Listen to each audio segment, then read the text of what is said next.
Morning. Here we are at the York Hospital, and I've invited Conservative Shadow Health Minister Mark Simmonds to join me today, and we're meeting with the York and District Pain Management Support Group.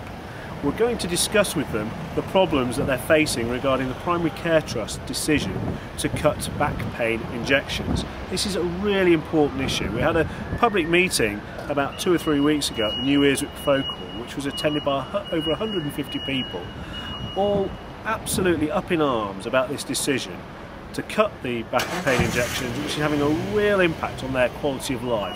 It's not only them that are suffering, it's also their carers and their surrounding family.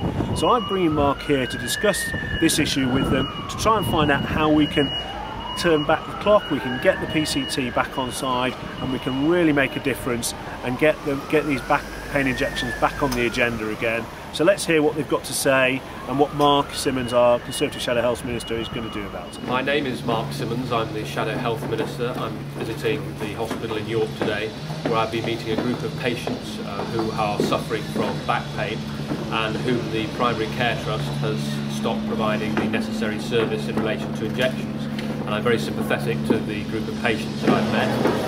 There's obviously a very significant problem here that needs to be addressed. And I'm working with the excellent Conservative candidate here to try and find a resolution to this particular problem.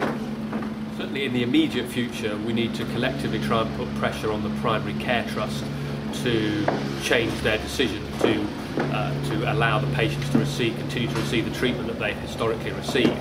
I think in the longer term, hopefully after the election, if the Conservative government is elected, we need to ensure that GP-led commissioning, i.e. purchasing the services, will allow some of these services to take place once again. My name is Gordon Hart, and I'm a member of the York and District Pain Management Support Group. And we're here today to thank Julian for coming along to help us publicise our problem and bringing the Shadow Minister with him. I am on this pain management support group because I'm a back pain sufferer. I suffer from stenosis and degeneration of the lower spine, which leaves me in very severe pain unless I get the help. And I was able to maintain a reasonable lifestyle whilst ever I was having the injections.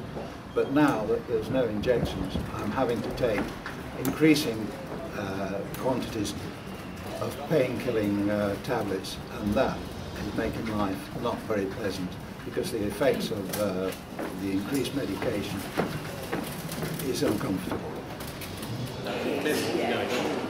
And not focused around patient outcomes, but around meeting financial targets, coming down, coming down, but this is what's wrong with the health. It's not only get health wrong, sound. Before I had my first injection, I was unable to go to bed at night. I had to sleep sitting up in a chair. I couldn't lie down, and my pain was so severe that even when I went for an MRI scan, I couldn't lie still long enough for them to give me this scan. And the girls in the scan were very, very good in helping me by padding me up and giving me things to rest on, to enable me to keep still long enough to have a scan for them to identify the problem.